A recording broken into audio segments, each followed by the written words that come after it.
going and keep fighting. So thank you for having me.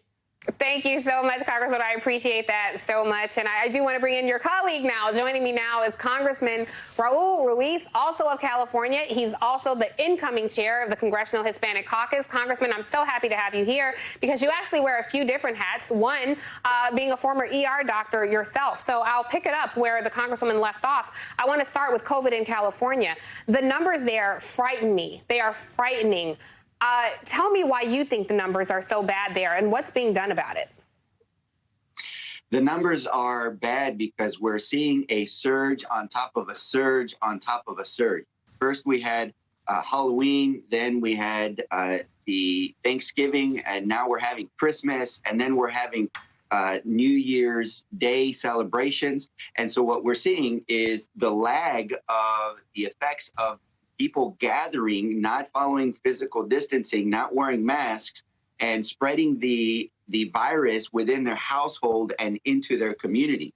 And that lag is manifest 2 weeks after the actual event of exposure. It's about 5 to 7 days when people get symptomatic, another 7 days until they're sick enough to go to the hospital, and then another 7 days when they're in the hospital and they worsen and they have to go to the ICU. So we're not going to see really the tip of this iceberg until we're about midway in January or late January. Then we're going to start to see it to decline, not only because of the natural course of this virus's illness, but also with the effects of the vaccine. Well, I'm kind of waiting with bated breath and very nervous about what the numbers look like 2 weeks from now. While I have you, we have a lot to talk to you about, but I do want to get into this bill that the president has threatened to veto and has not yet signed. There are a lot of people whose lives and livelihoods are hanging in the balance, and they're frightened right now.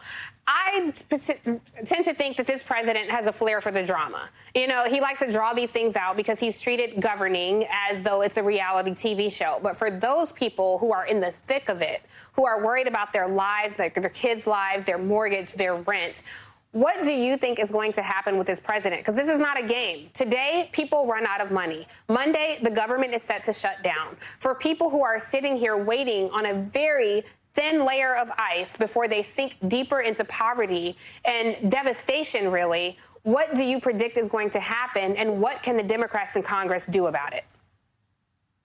You know, somebody needs to just really get a hold of this president and tell him that we're done with the theatrics, that he needs to put up, shut up, and get out of the way. Let people receive their stimulus checks. Let's extend the unemployment insurance.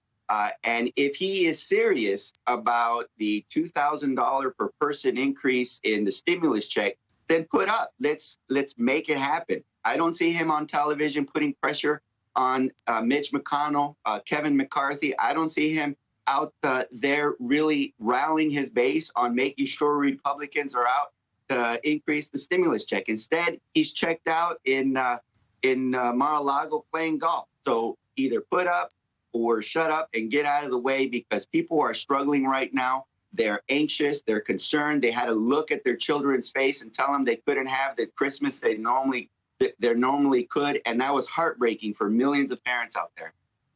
Yeah, the great urban philosopher that is ludicrous out of Atlanta says, move, get out the way. I think everybody in the GOP and chorus needs to be saying that to this president right now. Congressman, I have so many more questions for you. So if you could please stick around, because I want to ask you about this California Senate seat, and you as incoming Congressional Hispanic Caucus chair, I want to ask about your directives for the Biden administration.